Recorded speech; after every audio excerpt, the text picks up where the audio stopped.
Après des mois de procrastination, je peux vous dire une chose. Le concept de la motivation est totalement surévalué. Elle est volatile et ne dure absolument pas. Si on a alors des objectifs qui demandent un peu plus de temps, au lieu de compter sur la motivation, il serait peut-être plus judicieux de se concentrer sur la construction de bonnes habitudes qui peuvent nous maintenir sur la bonne voie, même quand on n'a pas la motivation.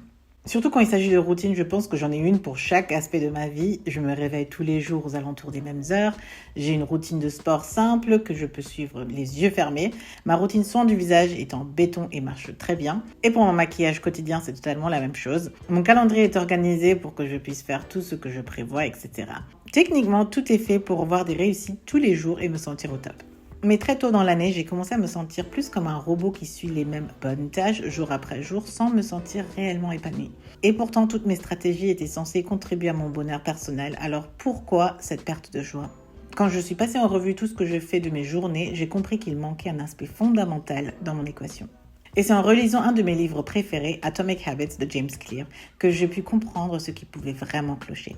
Et j'espère que ces concepts pourront vous aider aussi. Alors, le livre entier est construit pour aider le lecteur à créer des petites habitudes solides grâce à différents concepts. Mais je vais vous partager ceux qui vont dans le sens de la motivation.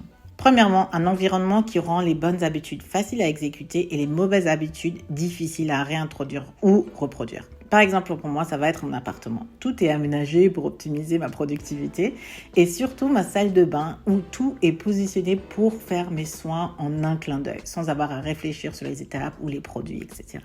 Ensuite, le livre propose un système de persévérance qui rend l'abandon complexe et qui pousse à continuer même quand on n'a pas la motivation. Pour vous montrer à quoi ça peut ressembler, j'ai un journal avec un tracker où je suis les objectifs que je me fixe soit au jour le jour, soit par semaine. Ou encore un autre exemple, j'ai une amie à moi qui m'appelle régulièrement pour savoir où j'en suis dans ma vie, tout simplement.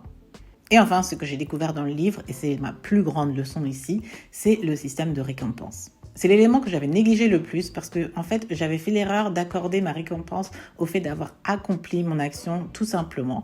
Et ensuite, je m'offrais quelque chose par-ci ou par-là sans vraiment les attacher à des objectifs spécifiques.